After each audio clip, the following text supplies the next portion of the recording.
My name is Paul Wolver. I'm the owner of Pinellas Power Products. And this is the installation instruction video for my extended runtime fuel kit for generators that run the Sensei 459cc engine. That would include the new DuroMax 9500 and the DuroMax 11000. There are probably others that I'm not aware of yet at this time. This is the installation instruction guide. If you'd like a quick overview of what the kit is and what the kit does, go to my website and watch the product demo video. It's a quick overview of this. If you're watching this video on YouTube, look in the description section below, and it has a link to my website, which will take you to the web page that has all the detailed information about this, as well as all the videos on this product. Otherwise, the first step to installing it is to take the flash drive that's included in the kit and insert it in your computer, and it'll play the videos for you for the product demo and the installation guide and so forth. Let's go ahead and get started with the install. First step is to pull the front cover off.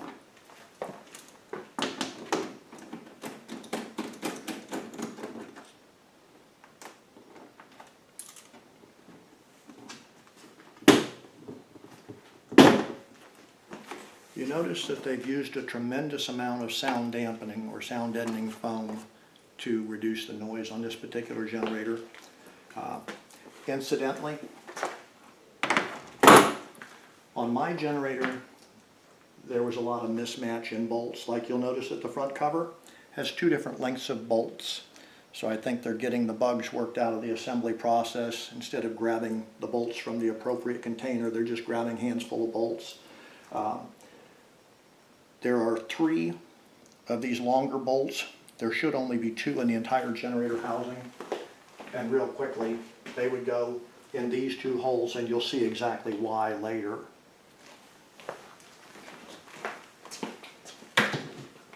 So you've got the front cover off. Then we're going to pull this side cover off. First step is to pull the hubcap for the wheel.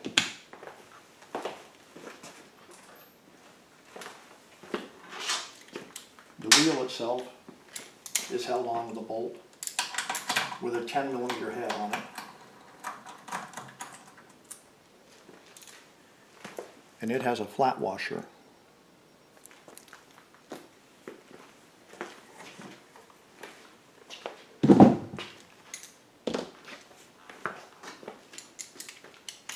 Now we'll go back to the other bolts, which have the 8mm heads on them. And these are all going to be the shorter bolts.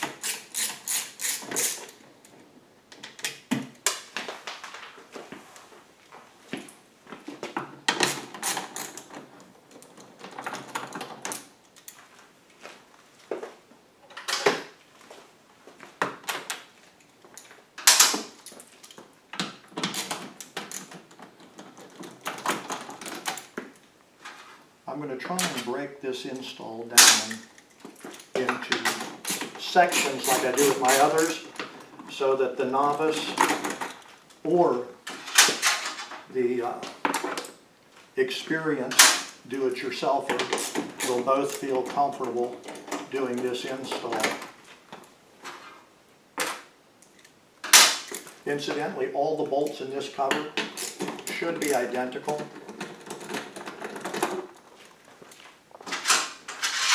And we'll leave that up to DuroMax's quality control. It's not really critical that they put the cover on with different lengths of bolts. It's just a quality control issue for them to work through. And obviously, they're going to have their more experienced guys doing the technical jobs as opposed to the cabinet.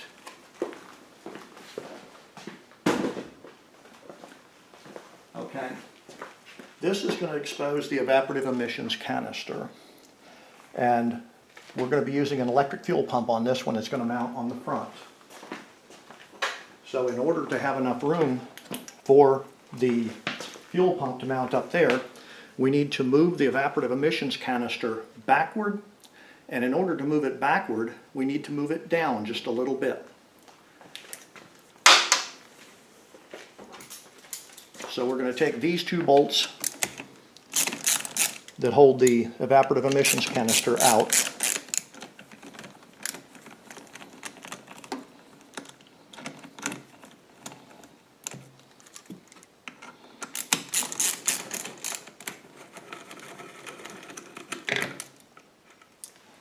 And you notice that those are the same as the cabinet bolts.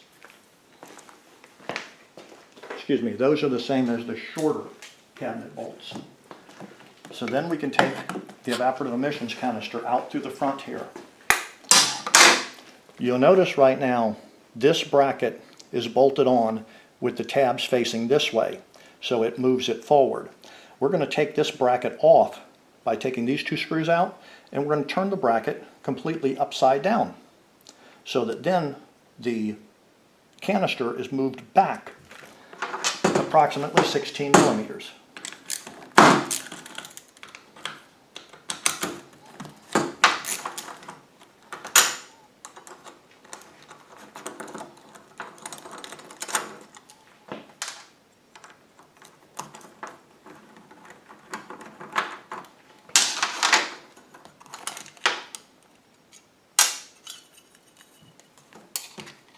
So this tab goes on like this, and now this bracket, we took it off like this. We're ultimately going to bolt it back on like this so that the tab faces forward. Before we do that, we're going to go ahead and mark the holes that we're going to need to drill on the cabinet here. Okay, so now what we're going to do is we're going to take this bracket and use this to mark where we're going to drill the new holes. If you look right here, you'll see that there are two holes where the bracket used to bolt on. And of course the bracket used to bolt on like this through these two holes. Now the bracket is going to go like this so that this portion of it has been moved backward approximately 16 millimeters. But the evaporative emissions canister would hit the exhaust housing if we just bolted it back into stock holes. So we're going to need to drill two holes approximately 1/4 of an inch below the original two holes. The easiest way to do that is we'll hold it out here and line up with where the original holes are. And if we move it down toward the top of this bracket right here, lines up right dead in the center of the original top hole. And then we will mark the plan where we're going to drill the new holes.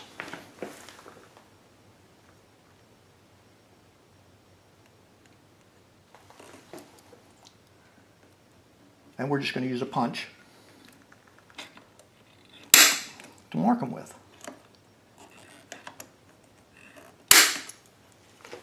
Okay. And now we're going to take a 1/4 inch drill bit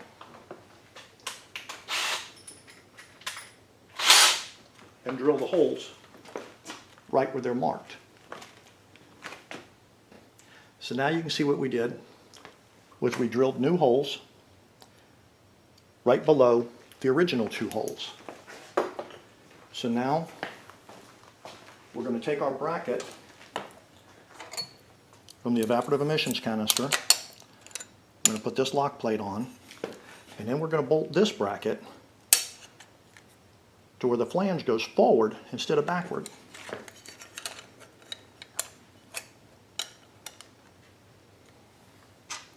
These two bolts are shorter than the rest of the cabinet bolts, and they must be the shorter ones. If you were to use too long of bolts in this location, it would poke all the way into the evaporative emissions canister and fracture it. So now we will tighten down these two mount bolts.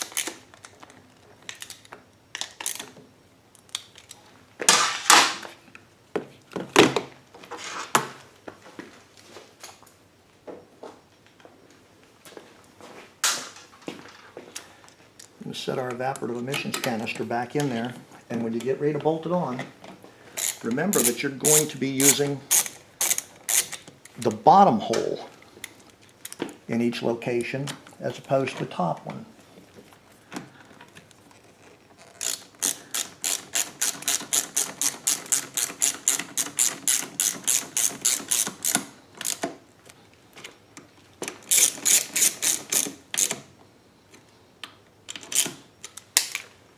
So now you can see that the original holes have nothing in them, and the two new holes that you drilled into are holding the evaporative emissions canister in place. And now there's room for this spout on the evaporative emissions canister to clear the exhaust housing. The next step will be to take the new fuel pump mounting bracket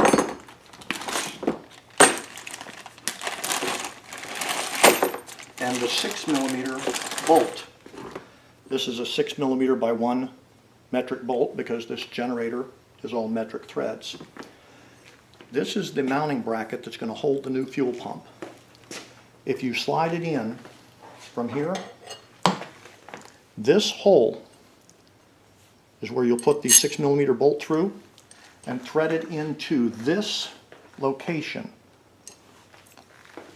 on the frame.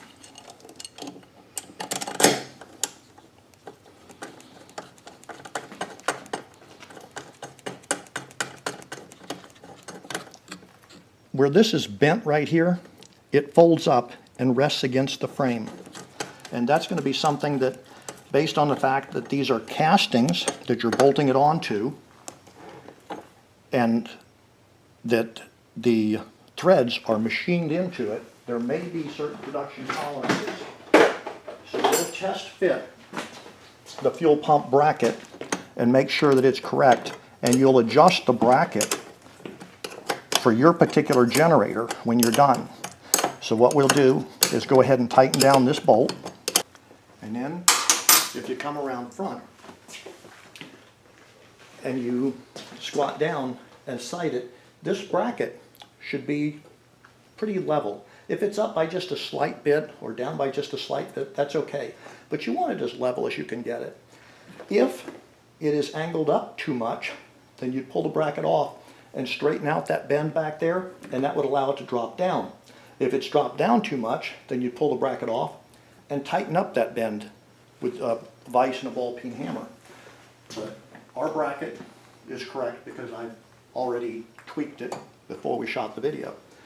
So the next step is you'll take the fuel pump that's included in the kit, and then there are two hose barbs. This fuel pump, incidentally, is a proprietary fuel pump. It's made for me by Facet. The fuel output pressure is 1 to 1.5 pounds fuel pressure. It is not the standard automotive pump with the 6 to 10 pounds pressure. If you use that, it'll override the needle and seat, and you'll have gasoline leaking all over the place. So whatever you do, do not substitute the pump that came in the kit for something else. What you'll do is take the fuel pump, and you'll notice that there's an arrow right down here to show fuel flow direction. So that would be from the longer end to the shorter end. So on the input side, which is the long end, you're going to use the straight hose barb. And you'll take and wrap some Teflon tape around it. And when you're wrapping the Teflon tape, be sure not to overlap the ends of the threads. And by that I mean do not go like that, because when you screw it on, it will shear off that Teflon tape, and that will now become lodged in the fuel pump.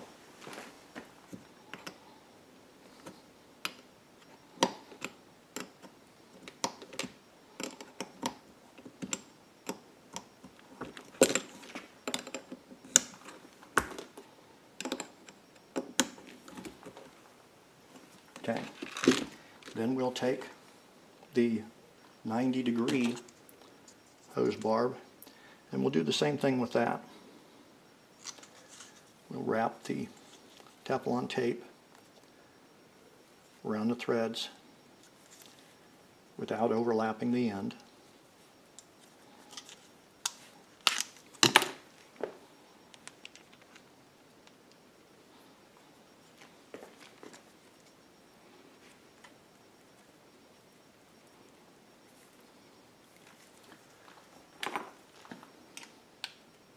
Now on this one, because this is a 90-degree, it is important as to how it's clocked. This one's straight, so it's always sticking straight down.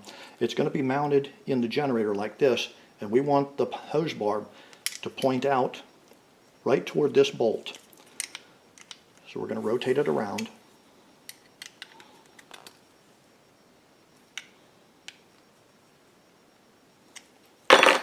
Like so. When viewed from the top or from the end, you can see that this comes out right to the bolt. And then, included in the kit are two 1/4-inch bolts, 20 threads per inch.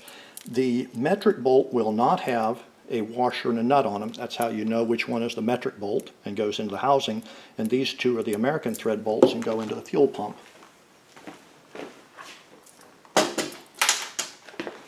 So ultimately, what you're going to do is you're going to drop the fuel pump behind this bracket and it'll bolt in right here. So I'm going to put this bolt on first and then do this one. Trust me, it is easier to do it this way. I'm going to put the bolts through from the front so that the nut and the washer are in the back, which gives us just a little bit more clearance for the sound deadening material in the cover. And that's why we moved the evaporative emissions canister so that we can mount the fuel pump further back and it will clear the sound deadening in the cover without tearing it up, because we want to leave that in place.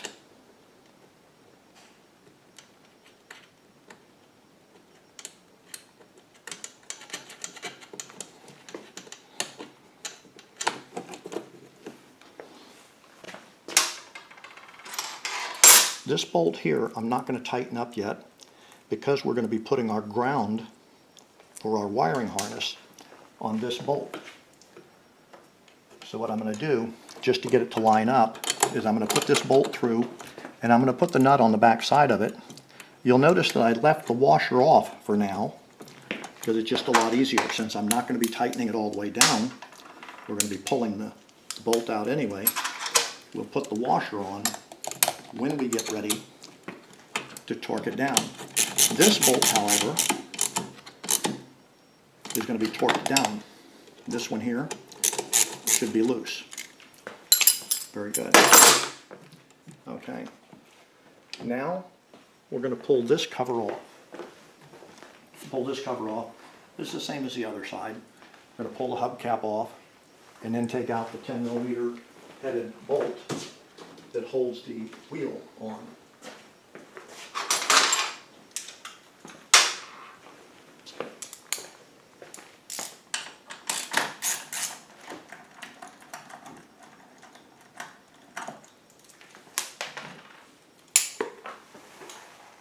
And again, this wheel is held on with a very short bolt and a flat washer.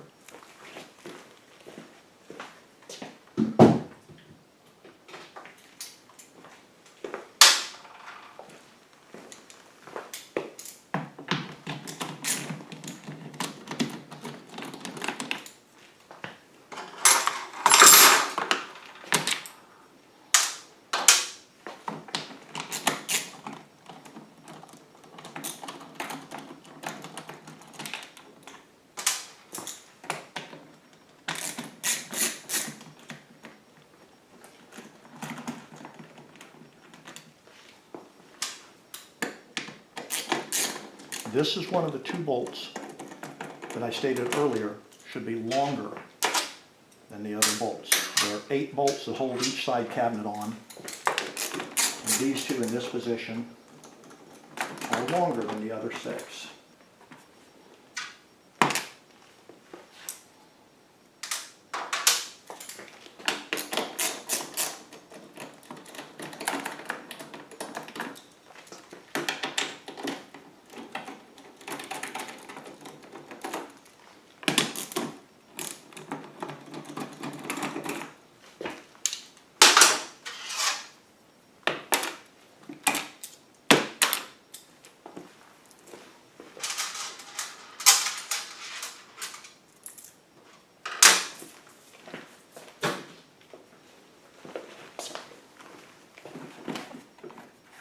If you'll look at it, you'll notice that all 8 holes have a steel insert in them. However, this hole and this hole, the bolt goes through an additional piece of plastic that holds the electronics in place. And the other ones, right here, here, here, here, here, and here, do not. So that's why this position and this position have a much longer bolt. So we're going to pull the cover off the control box. The first step is to take the fuel selector knob off and make sure that the fuel selector knob is in the off position, otherwise you'll have gasoline running out onto the ground when you do it, or when you get ready to take the next step. So you'll put the fuel selector knob in the off position or store position. Take the Phillips head screw,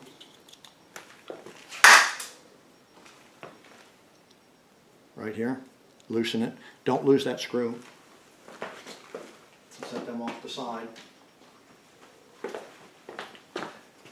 Then there are 4 more Phillips head screws that hold just the cover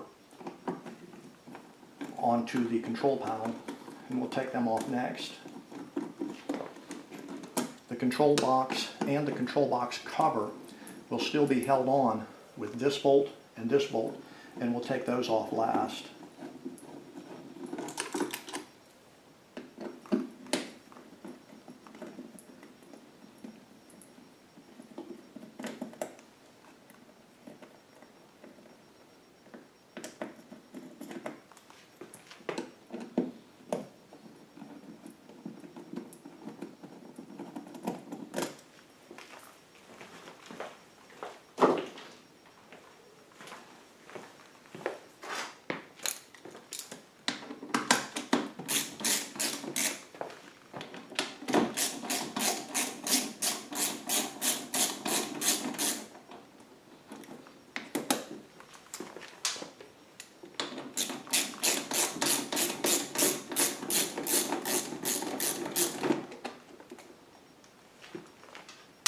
As you can see, the control panel is dropping away from the housing right now.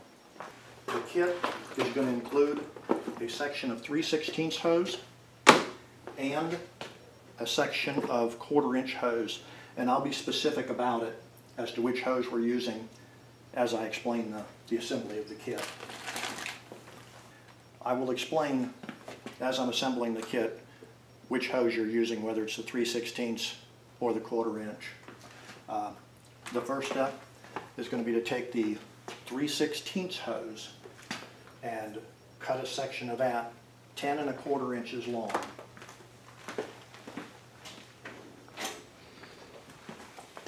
Do your level best to be very exact on the measurements that I'm giving you.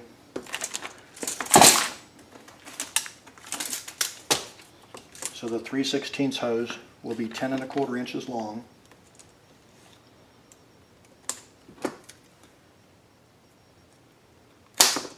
You'll have an extra bit that you can discard. The kit will come with an adapter to go from 1/4 to 3/16. So you'll take the adapter and put the 3/16 inch into the 3/16 hose.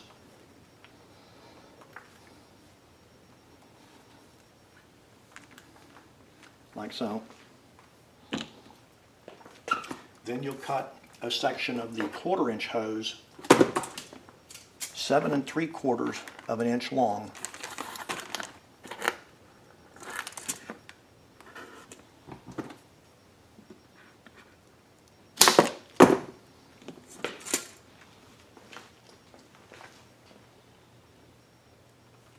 put that onto the 1/4" side of the adapter.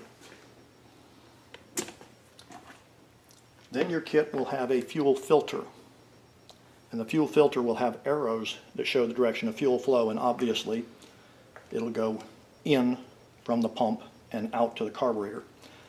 So the next step you're going to do is to install the fuel filter into the 1/4" section of hose, like so.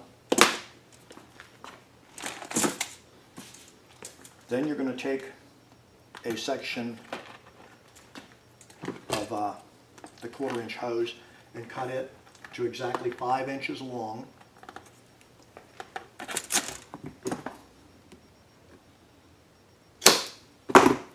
And that will go onto the fuel filter.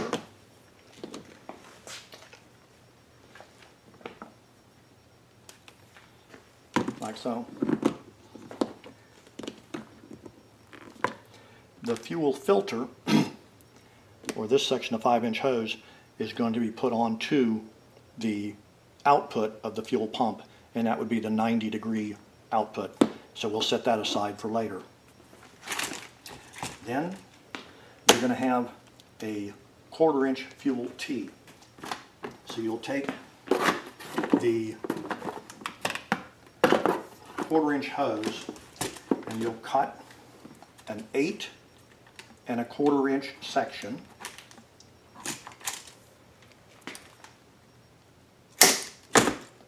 of the 1/4" fuel hose. You'll put that onto one of the sides of the T-fitting.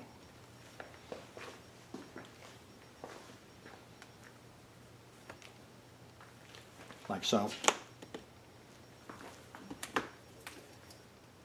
Then you'll take and cut a 24.5-inch section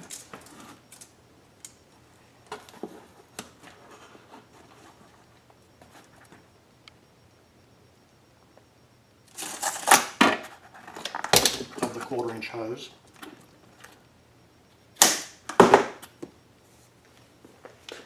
And put it onto the side leg of the T-fitting.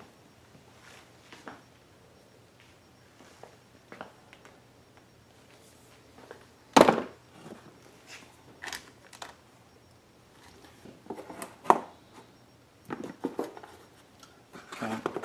So then you'll take the remainder of the 1/4" hose. You're not going to cut this yet. You're going to trim it to fit once you get it installed in the generator. And you'll install one end of the hose onto the center leg of the T-fitting.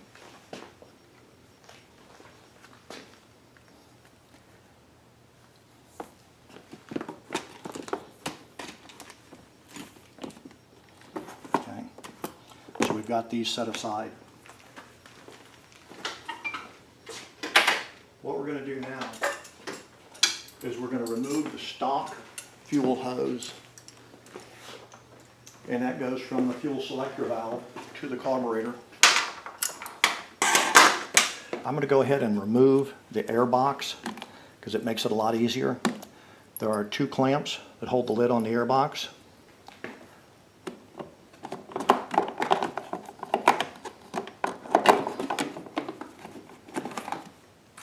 And drops out through that side. You could fight it out through this side if you wanted to. The air box itself is held on with 2 10mm nuts.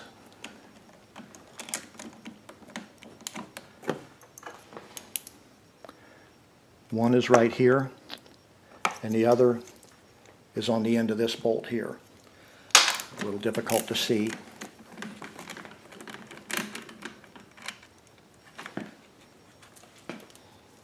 There's one.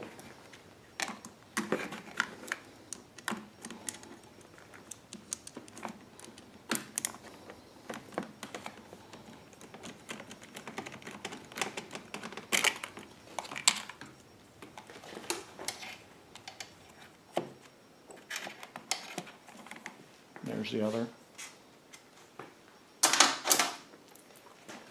And then we'll go ahead and slide the air box itself back just a little bit.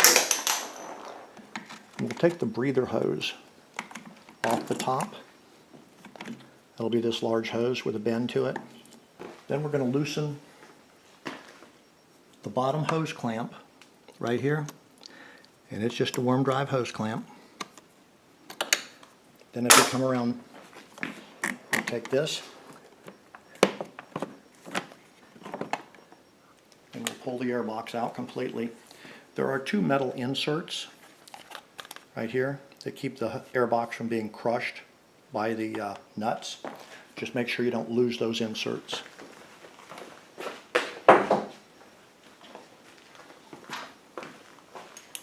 So now you can see this hose right here is the one that goes from the fuel selector valve to the carburetor.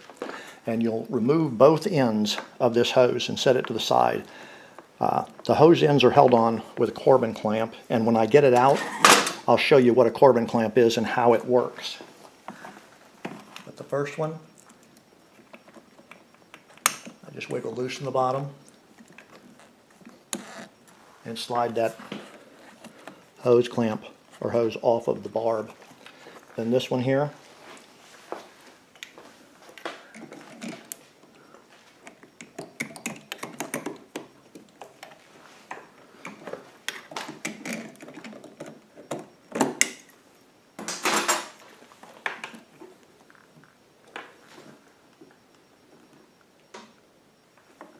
need slightly shorter for the pliers.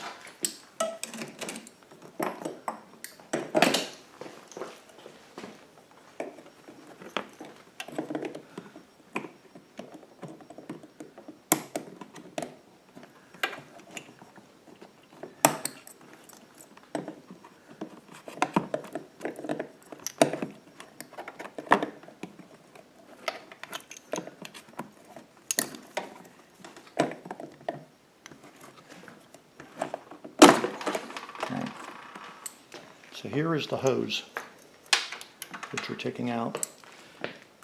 To operate a Corbin clamp, there's two tabs, and you simply squeeze them together. When you squeeze them together, you notice that the clamp gets larger. When you release them into place, it tightens down around the hose. So to get these clamps off, you would squeeze the two tabs and just wiggle it off. You're going to be setting this entire hose off the side. You will not be reusing it. Okay, this is the hose that I have removed from the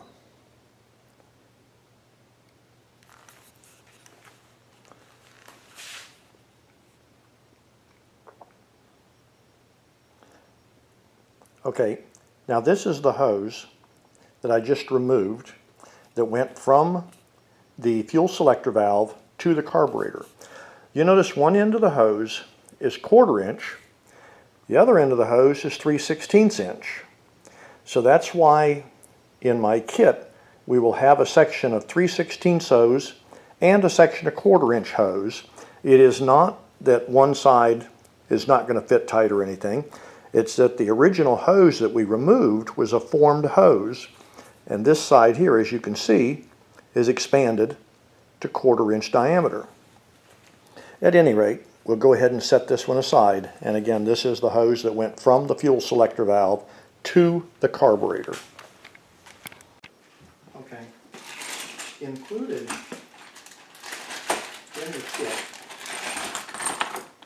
are a bunch of hose clamps, and there are two different size hose clamps, and those will be for the 1/4 inch hose and for the 3/16 hose. So on the section of 3/16 hose where it goes onto the adapter, put a 3/16 coupler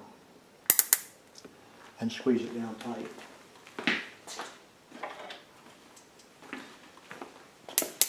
Incidentally, if they aren't lined up right, you can squeeze side to side and align them. And if you need to undo the clamp, you would grab one side and twist sideways, and it'll open up. So the clamps can be opened. So we'll go ahead and put this back on. Squeeze it down. And on this side, we'll have 1/4-inch hose clamps, and they work exactly the same way, just a little larger. And like I say, if they line up like that, you'd squeeze side to side, straighten them out.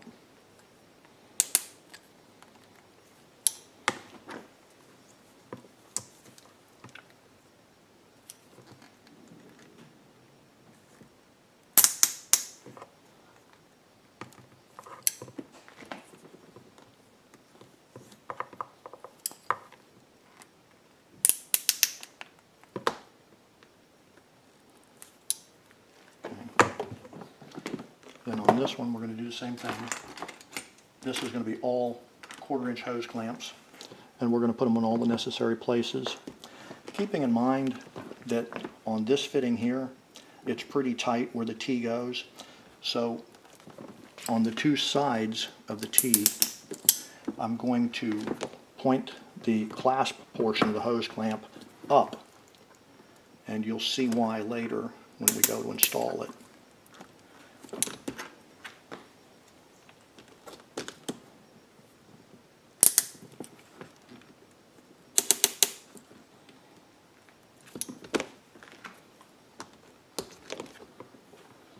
And then the third leg of the T, I'm going to put to the back, so it'll go toward the air box. And actually on this one, it could go forward or backward.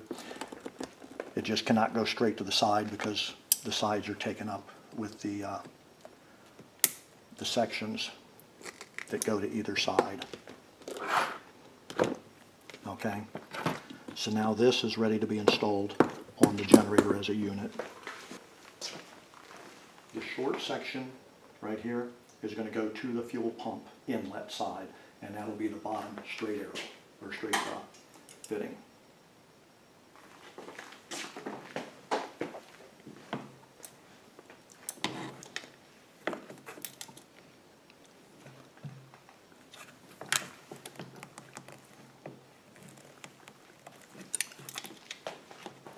And that goes on just like that. If you look, you can see where this T-fitting sits down in here, and now you understand why I said to put the clamps the way I did. The side that goes off to the right, you'll put it under the air box, and you'll notice that there are two hoses coming out of the carburetor. One is the float bowl drain, the other is the float bowl vent. There are two areas in the bottom tray molding for those hoses to go into. If they come out when you're putting this hose in, you just put them back in place. And of course, when you're finished with the kit, you want to make sure that they're in that location. Then if you come around to this side of the generator, this is the section of 1/4-inch hose that went off to the right earlier. That's going to come up and around in a loop and go on to the back of the fuel selector valve.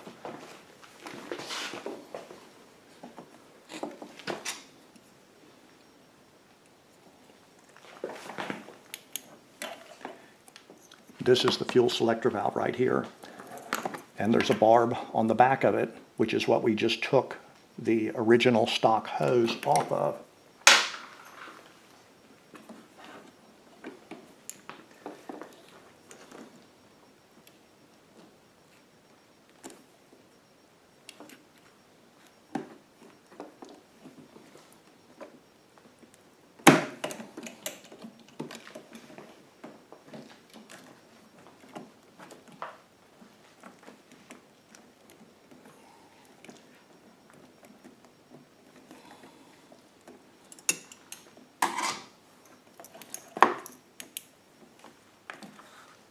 Okay, that's slid all the way on now. And what we'll do is we'll put a 1/4-inch hose clamp on that and squeeze it down.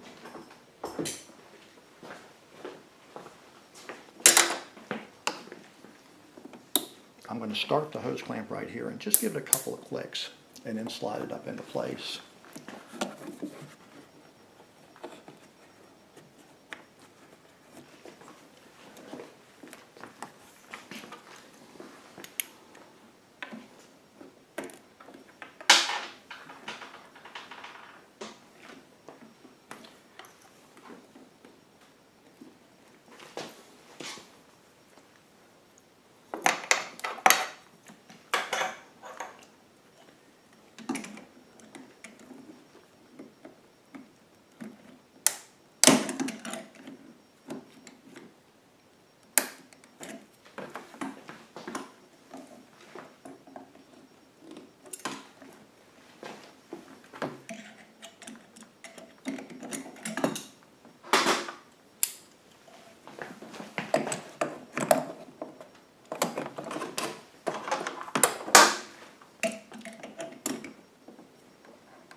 got that in place. Okay, this hose here, we're just going to leave hanging loose because we're going to trim that to fit later on. We're going to take another hose clamp. We're going to crimp it on to the input side of the fuel pump. And that's a whole lot easier to get the clamp onto.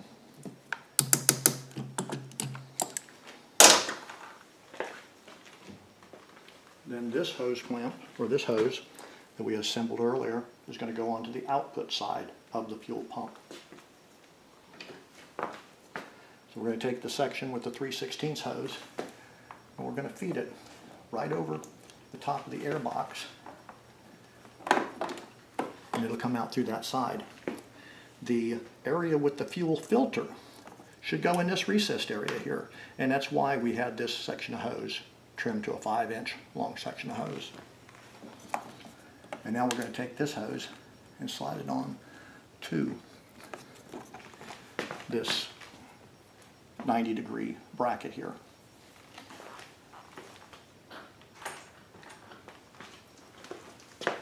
We're going to go ahead and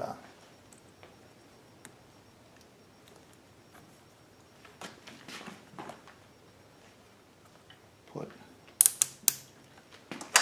1/4-inch clamp right here.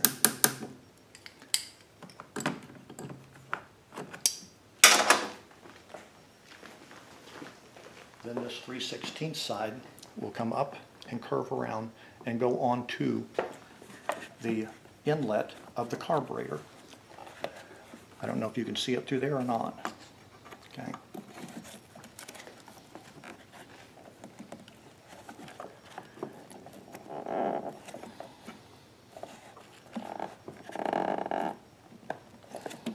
Okay. And then we'll take a section of 3/16 or a 3/16 hose clamp and put it on that.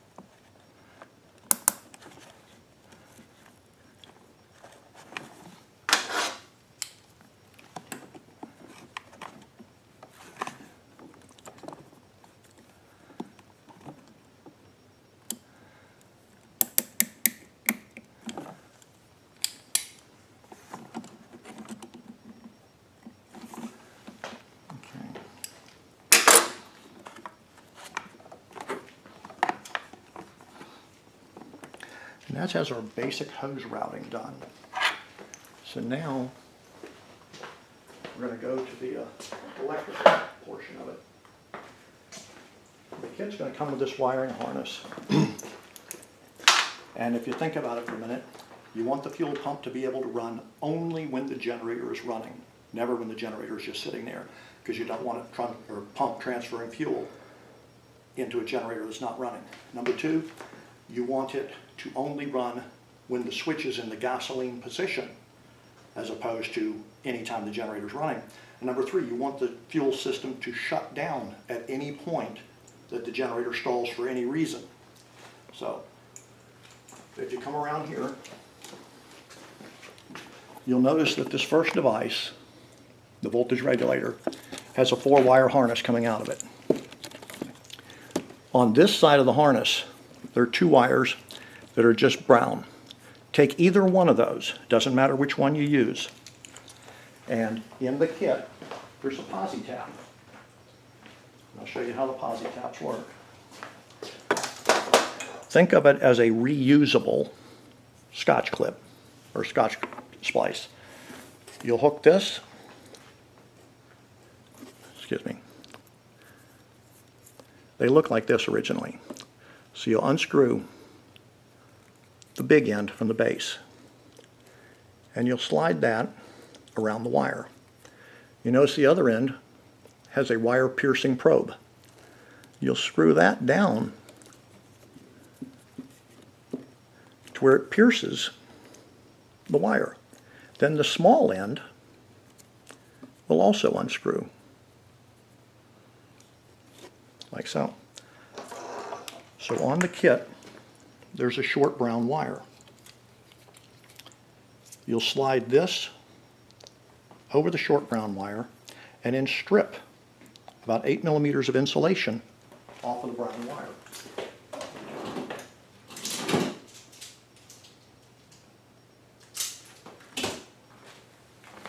Like so. Then you will slide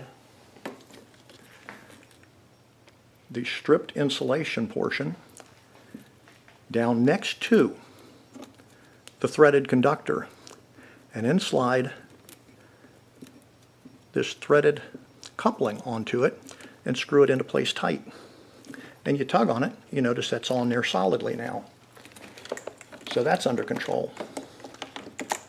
Then on the main switch, down here there's a red wire and a white wire. The white wire is in the center position. On the bottom of the switch is the red wire. And we want to hook into the bottom one, because if we hooked into the top one, then it would be powered all the time. And we want this to only be powered when the ignition switch, or be possible to be powered when the ignition switch is in the on position. So you'll see that there's a piggyback connector on my harness. You hook the red wire onto the piggyback,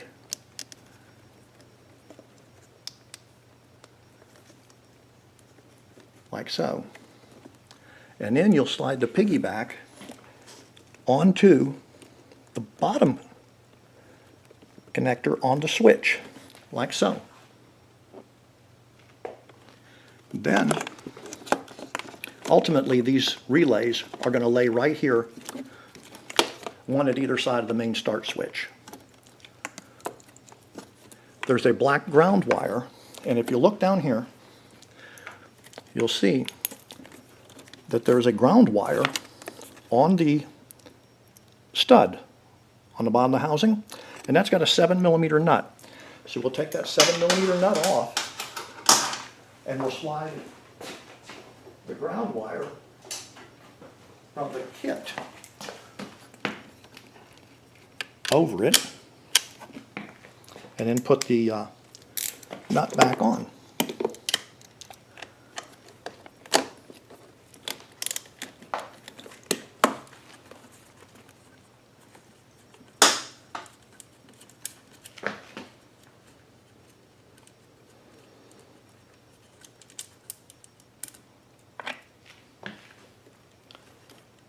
Okay. Find that flashlight so I can see it. Okay. When you put our ground wire onto that stud, be very careful not to accidentally knock their wires off of it. So when you're done, there should be 3 wires on that stud. And once I get this nut started, I'll pull my hands out so you can see it again. Okay, so you can see there's the 2 factory wires. I believe they're brown with a yellow tracer. And then there's my wire, which is black. Okay.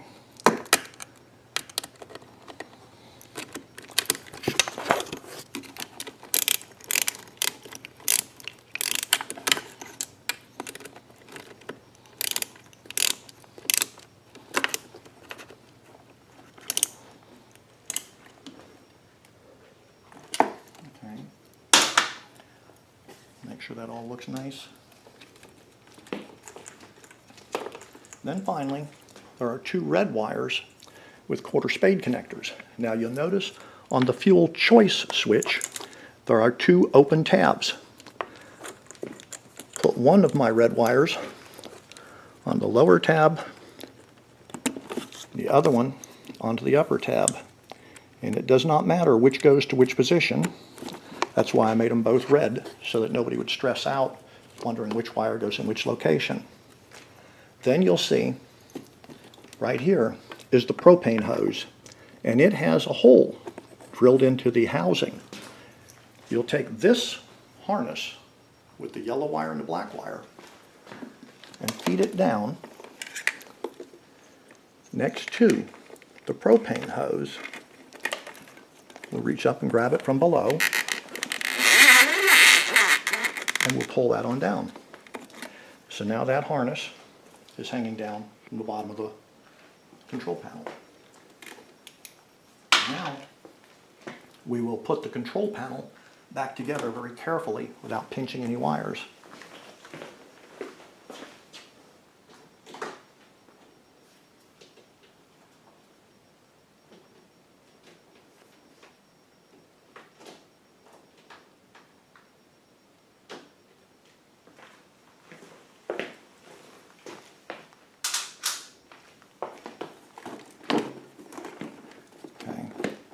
Wow, that actually went pretty nice.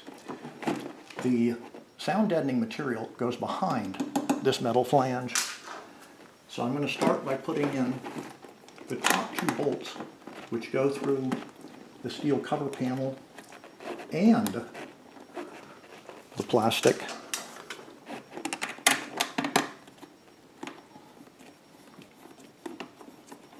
And we're just going to leave it hanging like that, so it's not hanging from the wiring harness.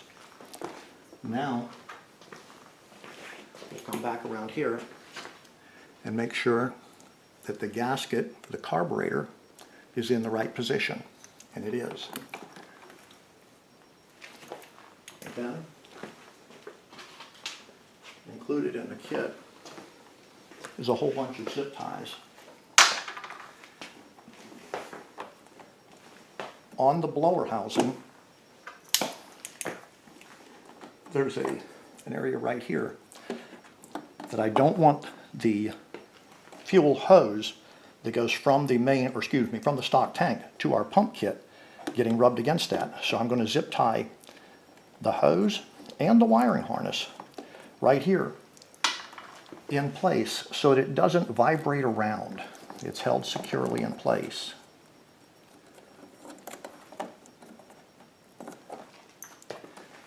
Right here. And then we'll go ahead and trim that zip tie in.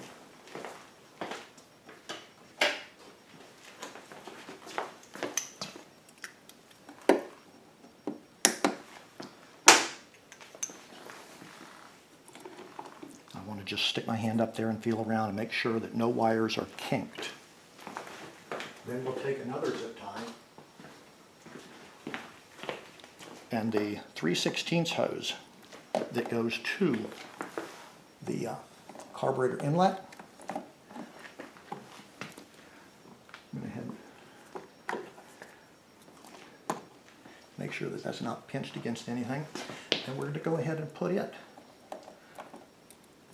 held in place by a zip tie also. And it doesn't have to be super tight or anything like that. We're just keeping it from vibrating around. And I'll cut the tail off of that.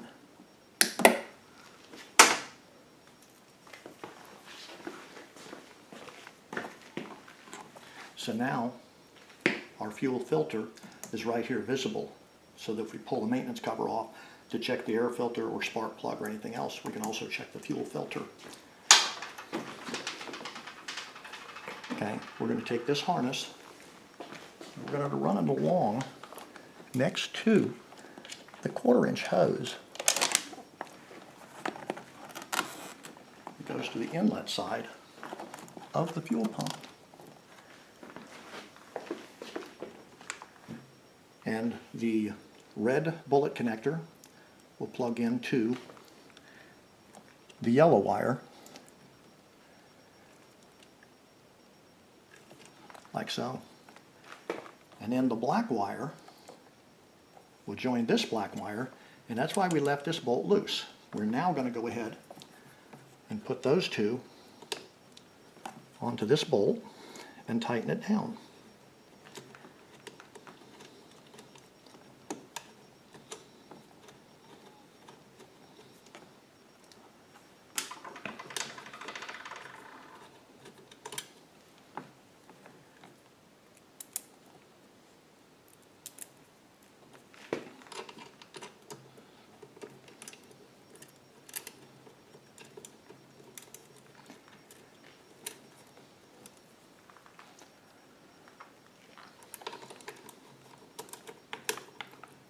Now, if you remember, the fuel pump is plastic instead of metal.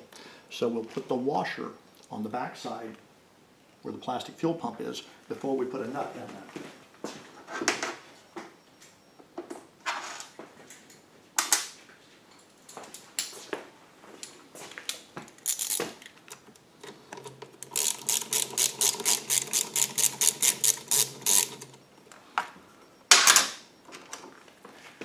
Put our washer in place. Then we'll put our nut up there in place. And we hope to do it without dropping it.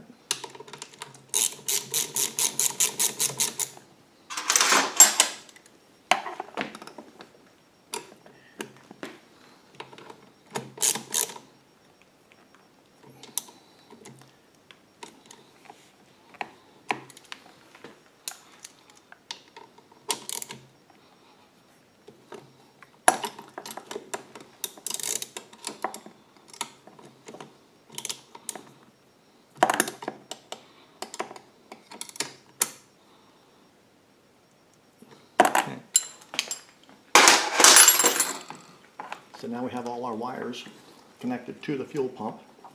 We can tuck these out of place, or out of the way. Then we come back to our control panel side, make sure that everything is lined up so we can put our 4 Phillips head screws into place on that cover.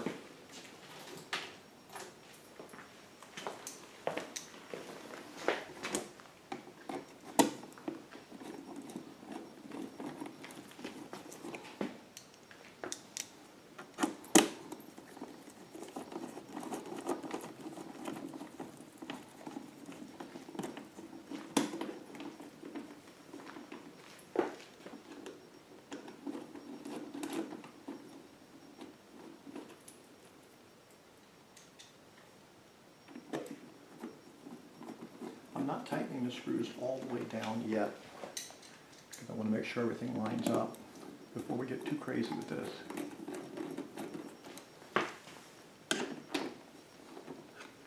Okay.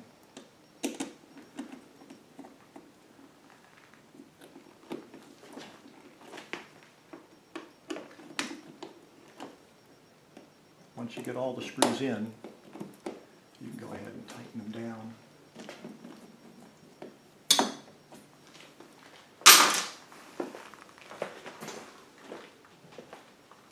I'm going to temporarily put my 2 long screws in here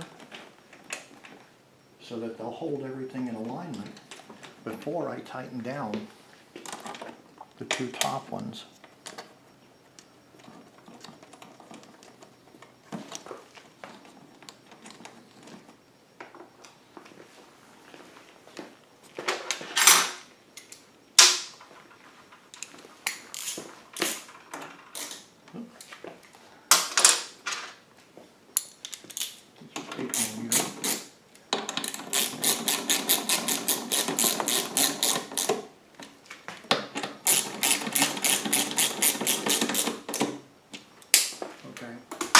Before we put this cover panel on, we're going to put the air box back in place.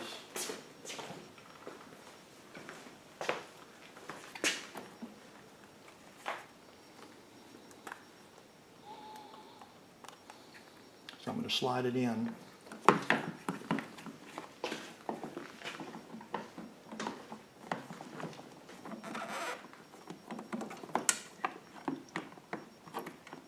The first thing I'm doing is getting that hose down onto the bottom section of the air box right here,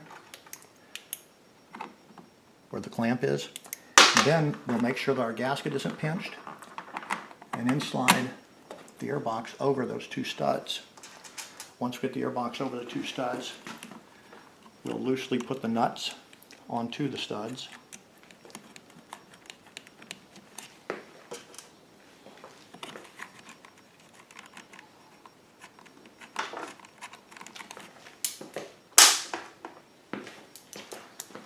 Incidentally, if I didn't mention it earlier, the nuts are a 10 millimeter.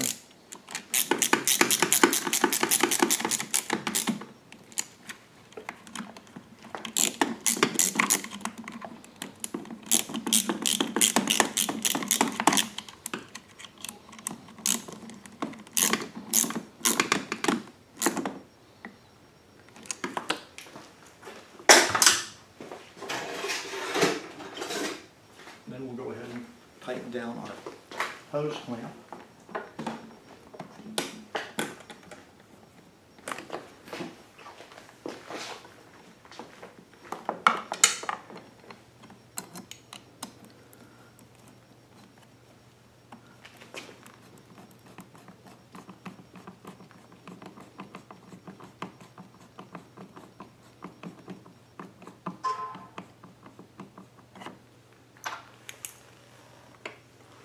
Make sure our hose clamp is, oops, big mistake there.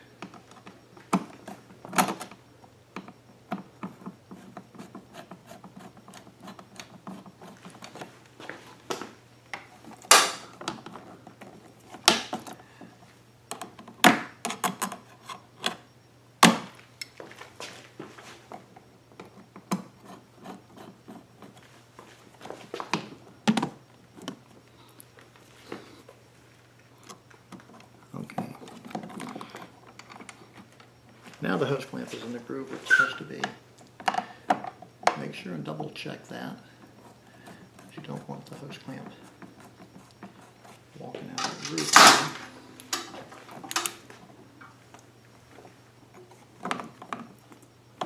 Okay.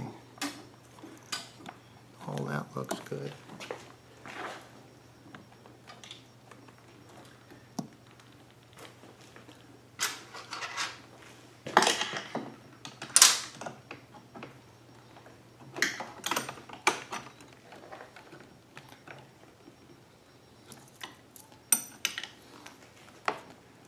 Okay. Now we put the lid on the air box. You notice that there's two slots. So you'll stick this in and then hook it over the tabs and pull back on it and then put it into place.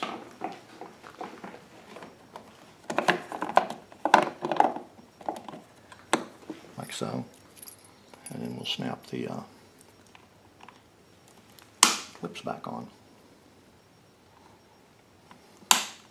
Next thing is to put the crankcase vent line back onto the barb on the top of the air box.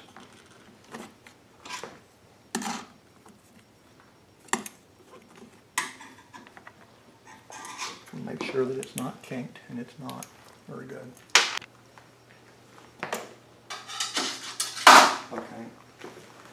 Then you'll come over to this side here, and the two bottom bolts we left loose. We'll go ahead and take them all the way out now, because they were just put in there loose in order to maintain everything's alignment. And remember that these two bolts are the two long ones in the cabinet. We'll go ahead and make sure that these are snug and that the pulse head screws are snug.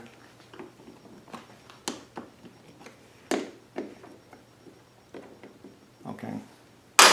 Then we'll get our cabinet cover to put on.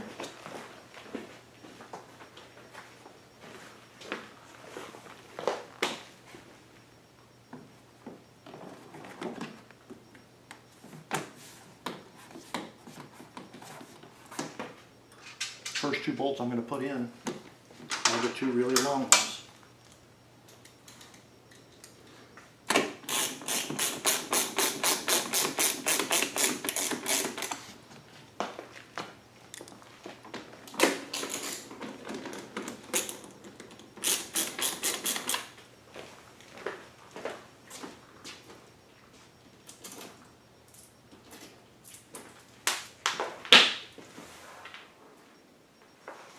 Then I'll take 6 of the shorter ones.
Next, we'll go ahead and put the fuel selector valve in place.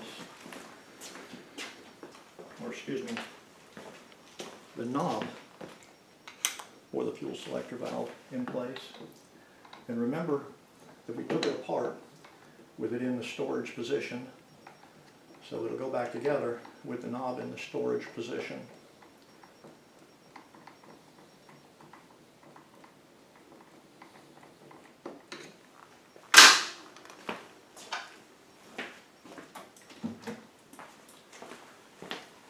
Take the wheel,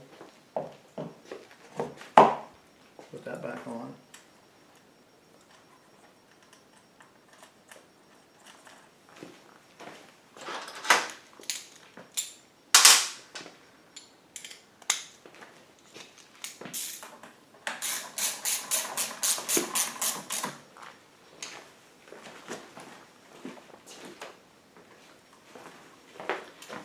We put the hubcap in place. We'll go back to this side, take the cover,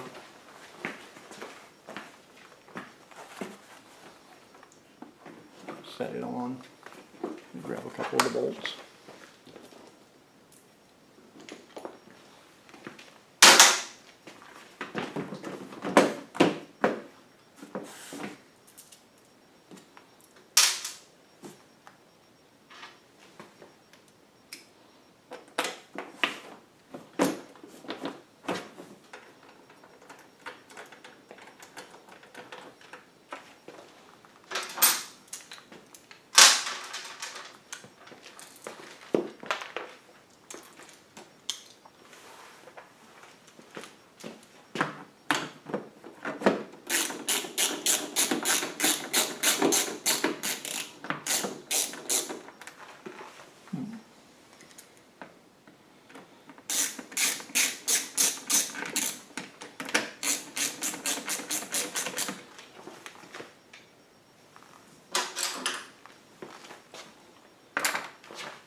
We're going to get all the bolts started before we go tightening them down.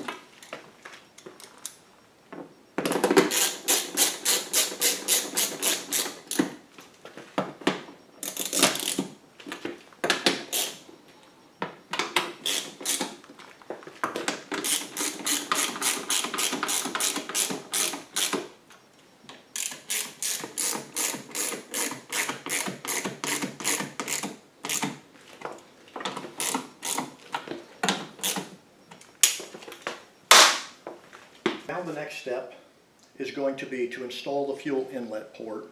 And the fuel inlet port consists of a quick disconnect fitting, and this is the Yamaha style quick disconnect that I use on all my kits, and a hose barb that screws onto the back side of it. You will put the Teflon tape on this and tighten the quick disconnect or the hose barb on from the back side, and that creates a pinch fit around the panel wherever you put it in. You can put this fitting anywhere you want, provided that there's enough room behind it to get the fuel line in. I prefer to put it on the front of the generator here, so that when the handlebars fold down, it clears this bar. You won't scrape your feet on it, and there's enough room behind the panel between the exhaust housing and the fuel tank. There's plenty of room behind it that you won't have trouble installing it. So what we'll do is get ready to do the install here. Okay. And the final step will be this hose here is going to run up, and that'll be the fuel inlet port from our remote fuel kit. And just make sure that it's not getting in the way of anything. Probably easier, or excuse me, better to run it behind the crankcase breather line. Now, if you measure, and let me get a tape measure, I'll show you.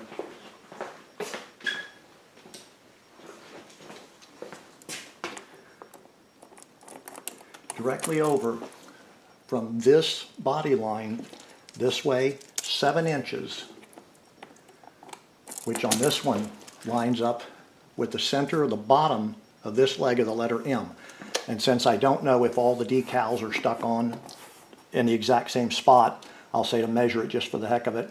That way you know you're dead right. But if you feel behind here, there's some plastic webbing, and one of the webs runs right along through here. So if you drill your hole just slightly below the center of this line, or even with this line here, will be okay. What you're going to do is, this is going to be the quick disconnect fitting that sticks out the front of the generator. This is going to be the hose barb that goes onto the back. So you're going to put flat washer on the front, and that spreads the load over a little bit larger area. And then put the hose barb on the back and tighten it down, and it'll create a pinch point between the housing and the between the hose barb and the quick disconnect fitting.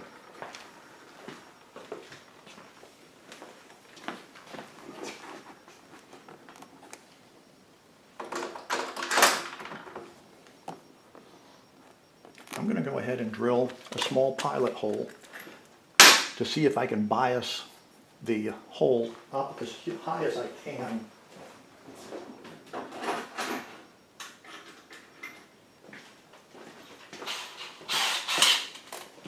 So the higher that is, the better it'll clear this cross member, and you'll see why in a little bit. So I'm going to drill my hole right in the top portion of that.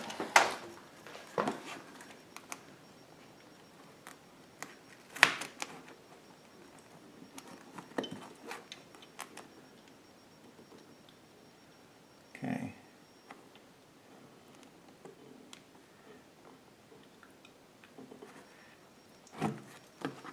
That's absolutely as high as I can go without causing problems. So when I go with the step drill, I'm going to bias it down just a little bit.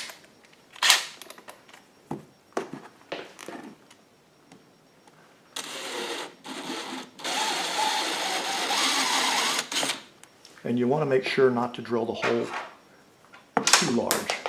You want it just big enough for the fitting to go through.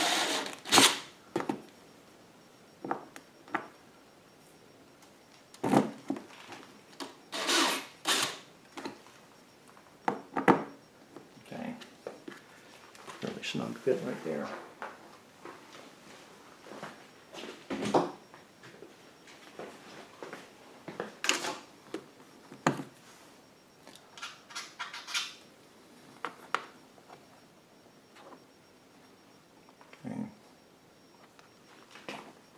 That actually is a perfect fit. If it were not a perfect fit, what I would do is clamp the edge of the washer in a vise and bend it over just a little bit so that the washer would follow the contour of the cabinet. So what we're going to do now is we're going to take the Teflon tape and wrap it around the threads. We're going to do the same thing that we did earlier with the other hose barbs. I'm going to put Teflon tape around the threads, making certain not to overlap the edge like that. We want to keep it on the thread and not overlap the front, because if we did, that would allow a piece of Teflon tape to get sliced off.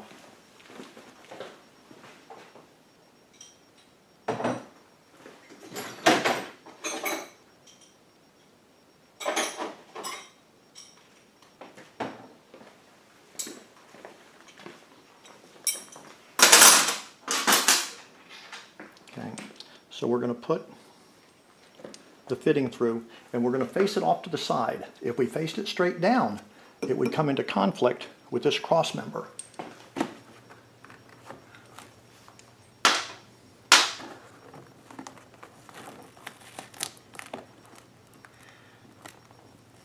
What I'm doing is just tearing out just a little bit of the foam around the hole that we drilled so that we won't run into a problem with that.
Now I'll tear off this Teflon tape that I had sitting in there.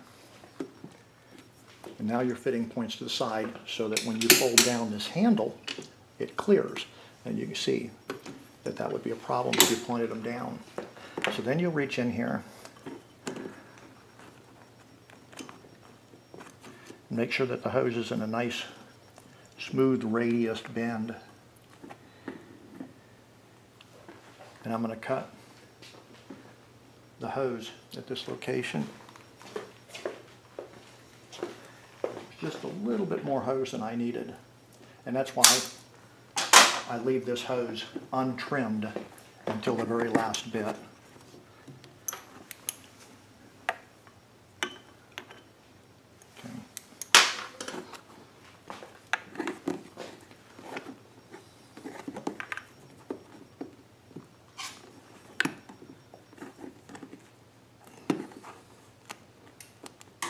Okay. And now I'll put a hose clamp onto the back of this, tighten it down. The question that I get asked a lot is, can I use my stock tank with your kit installed? Yes, you can.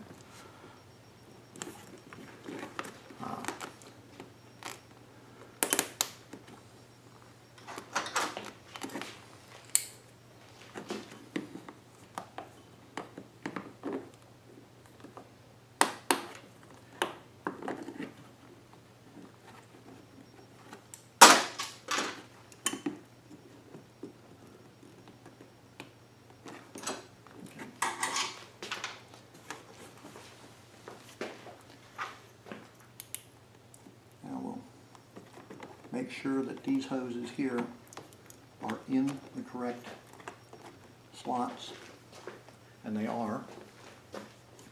No hoses pinched. And we'll go ahead and put this cover back on.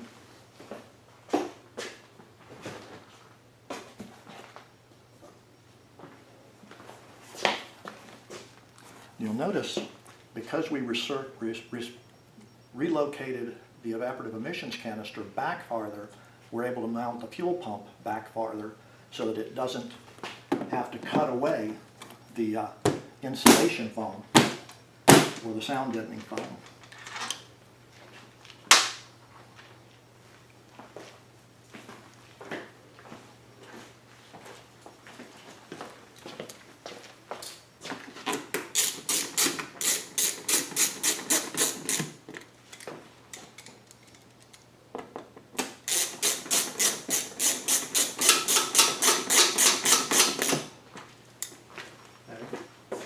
Now we have the wheel for this side.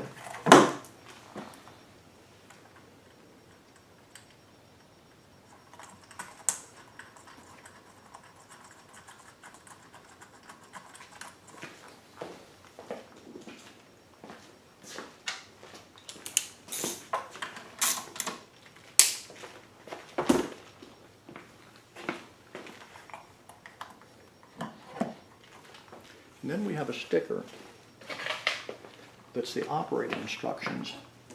And when you get the kit, you can read through it and it'll make perfect sense. I do want to point this out. Step 7 is not a misprint. And that's where it states to run it with the fuel selector valve in the off position when you're running it off the remote tank. And that is not a misprint. Move the fuel selector valve to the off position when you're running it off the remote tank. And I stick the sticker to the top of the fuel tank itself. I'm going to go ahead and lower the cart.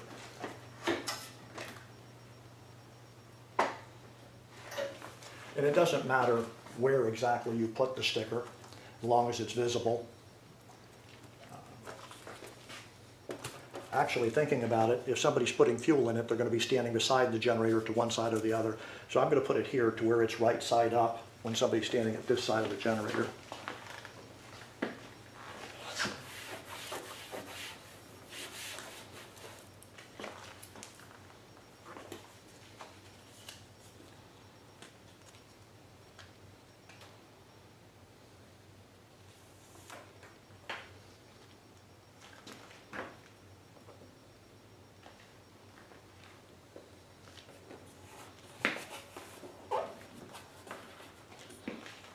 Okay, so now when you want to run it off the remote tank, you can either hook it to the remote tank or you can put it to the stock tank.